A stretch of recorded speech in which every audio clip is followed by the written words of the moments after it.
Hello everybody, SlimKirby here, and welcome to my next Let's Play. And, well, let's let the story speak for itself. Welcome to Agrabah, city of mystery, of enchantments, of the finest merchandise this side of the River Jordan. I can see that you are only interested in the exceptionally rare. I think, then, you would be most rewarded to consider this. Like so many things, it is not what is outside, but what is inside that counts.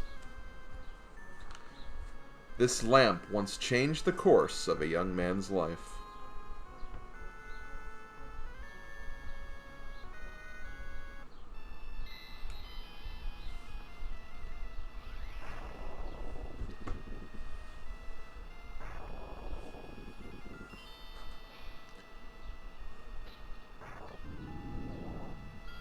After all my years of searching, at last, the Cave of Wonders. Now remember, the rest of the treasure is yours, but the lamp is mine.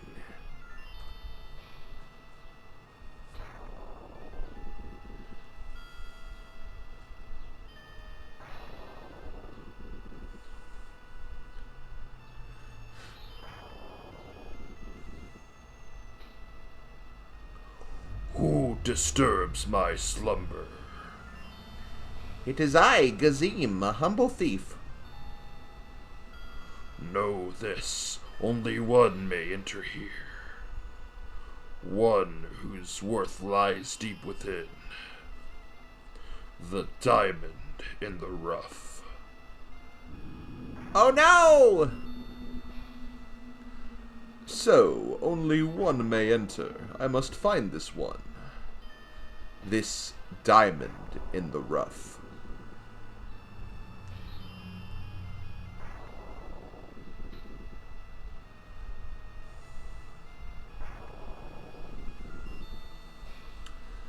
Ladies and gentlemen, boys and girls, welcome to Disney's Aladdin. This game was created by Capcom. It was put on the Super Nintendo Entertainment System in 1993. It is a platforming game that was obviously heavily inspired by the Disney box office success known as Aladdin, and was made to, obviously to capitalize on that. And, back in the old days, back during the SNES era, Capcom was known for making just a lot of really great licensed content, especially in kind of the Disney realm. They had Goof Troop, they had this game, they had the Magical Quest starring Mickey Mouse series as well.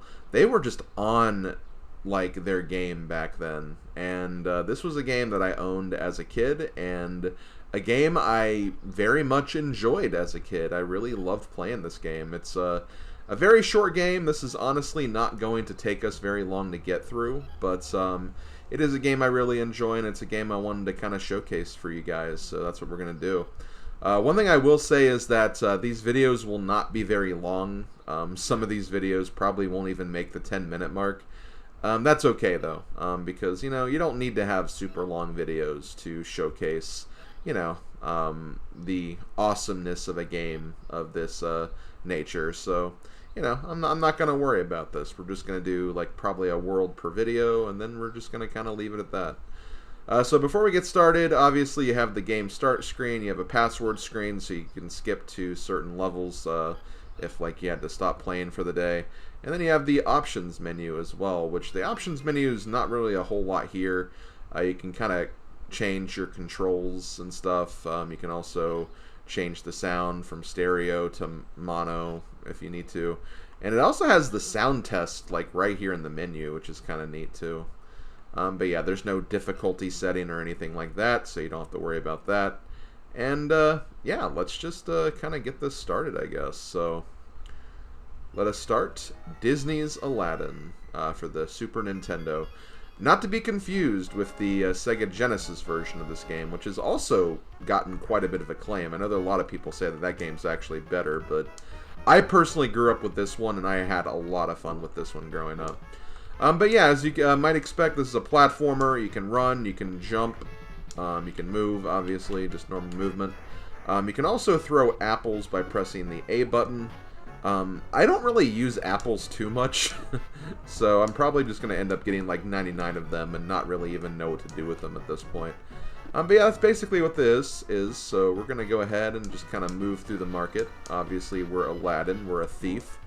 We like stealing stuff from the market, and we also give stuff to kind of the more, you know, the younger kids, the poor people, stuff of that nature. You know, we're a thief with somewhat good intentions, I guess you could say, but, you know, a thief is still a thief, I guess. But yeah, so, you'll have a lot of enemies here. Enemies do respawn if you go off screen, so if, you know, keep that in mind. If you need to use an enemy to get a boost somewhere, you can have enemies respawn and do that. Right here, I believe, we're gonna use this. Okay, no, we can't use this guy. These swinging bars. These bars are interesting because you can obviously swing off of them, and you get more air if you actually press the jump button at the point that's highest, like when you're swinging forward. That's actually something I didn't really realize growing up, so I was unable to actually get like a lot of these like collectibles and access these higher areas. But yeah, that is actually a thing, so keep that in mind. We'll go ahead and pick up some of these apples while we're here. So you may have noticed there are gems in these levels as well. There are green gems and red gems.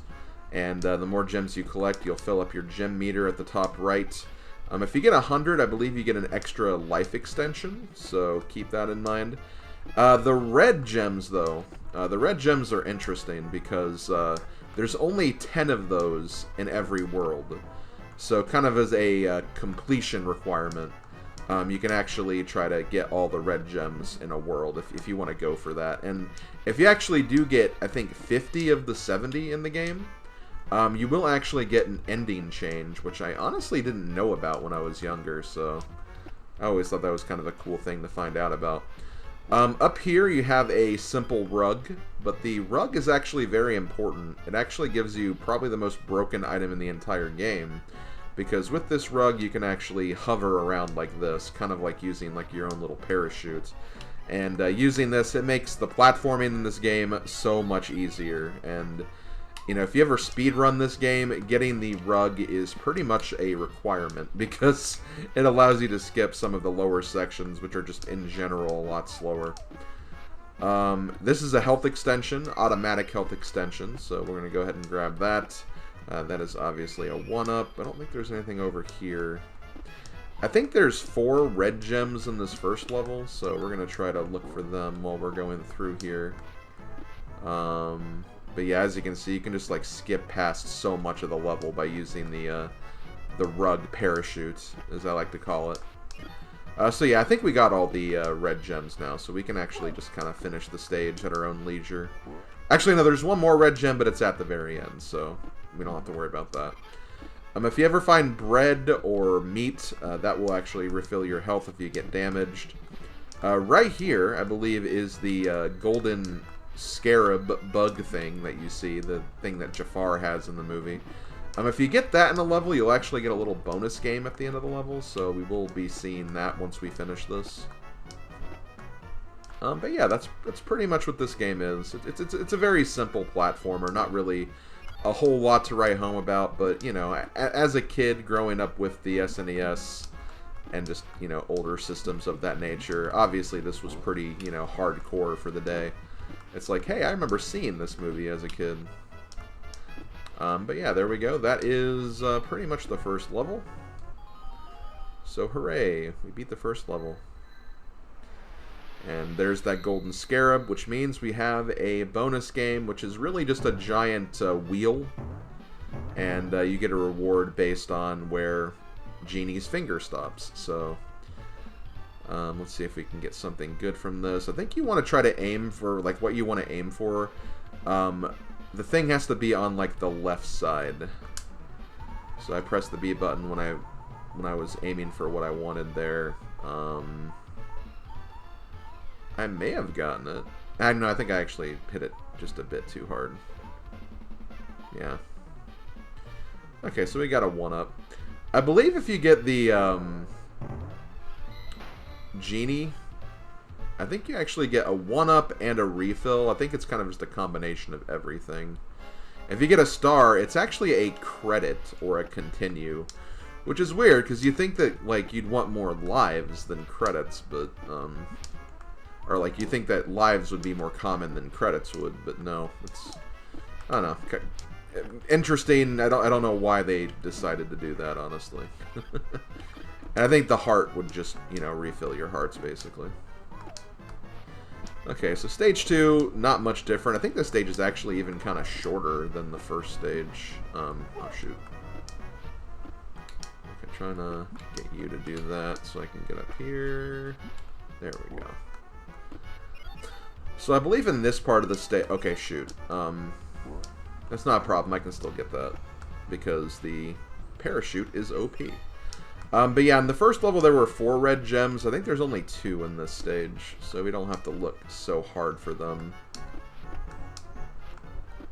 Also, it looks like all these guards have been playing a lot of Donkey Kong, which, you know, I was recently playing Donkey Kong myself, so... Trust me, I know all about Donkey Kong, if my last Let's Play wasn't any indication. I think this is probably just health. Yep. Yeah, the whenever you get bread, I believe bread is just like 1 heart, while the chicken, the meat, is a full heal. So obviously, if like you're really hurting, you probably want the meat more than the bread, but you know, sometimes beggars can't be choosers. I also like how you can, like, you know, when you're swinging, you can actually hit guards like that too. It's kind of cool. Just like a nice attention to detail thing going on there. Okay, I don't think I've gotten the other red gem yet. There's still a little bit of the stage left, so... There it is. Okay, we got it. So with that, I think we can actually continue on now. And yep, there's the exit, so there we go. Now this is probably the hardest stage of World 1, but still, it's not really that bad if you know what you're doing. Once again, like I said, there are 4 red gems in this stage. Actually, I don't know if I actually did say that or not, but there are 4 of them.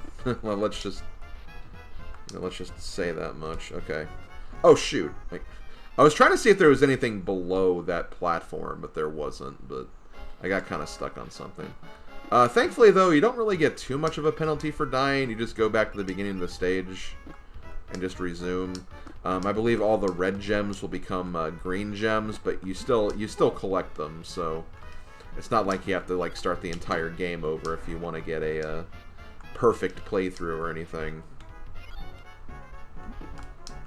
Now, if you actually beat a level without collecting all the red gems, then yeah, you can't get the good ending anymore, or the best ending, even though it's not really a change in ending. It's just that you get a different credit sequence. So I should elaborate. There's not a bad ending to Aladdin. It's the same ending. But yeah, that's what I meant by that. Okay. I think that's what I was thinking of over here.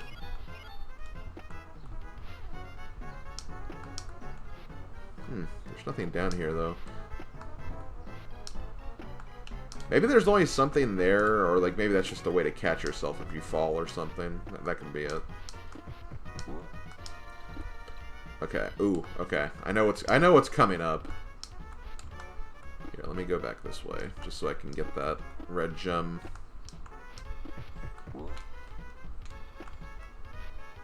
There we go. Okay, this red gem coming up is probably the worst one, because you have to, like... It's really bad, because you have to, like, grab onto this platform while it's swinging, and if you miss it, you're pretty much dead. But I got it, no big deal. So, not here. We're going to go ahead and grab this, swing on down, and kill that guy. I love doing that. That's kind of a fun little thing to do. But, if you climb up here, you'll have another one of those things, but you actually don't want to you don't want to get this because there's that. And I believe that is the last red gem in this world, so we are officially done with that now. So let's go ahead and finish up the stage. And here we have stage 4. There are no red gems in here, and that is because this is actually a boss stage. So we'll actually have a boss. There's actually not too many bosses in this game, believe it or not. This is just, you know, I feel like maybe like they were just meeting the quota. Platformers should have a boss, I guess. So we're going to go over here and... Oh no, that shopkeeper is being mean to that lovely lady. Let's see what we can do about this. So for this guy, you want him to swing his sword and then you want to jump on him. Then he does like a flurry of sword strikes. And that's basically what you want to do. You can also like very quickly throw an apple at him. And then like, you can jump on him really quick while he's stunned, but the timing is really tight to do that. Okay, so let's... There we go. We did it! We beat the boss and we saved the lady. Aw, how sweet. What a lovely ending.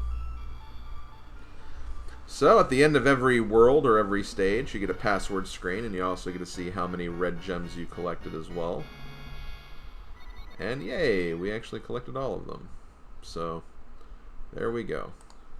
But yeah, I'm actually going to go ahead and end the video there. We'll go ahead and continue on with Stage 2 in the next video. So this has been SlimKirby. Hope you guys enjoyed the first video of Disney's Aladdin for the SNES. And, yeah, I will see you guys next time. Later, folks!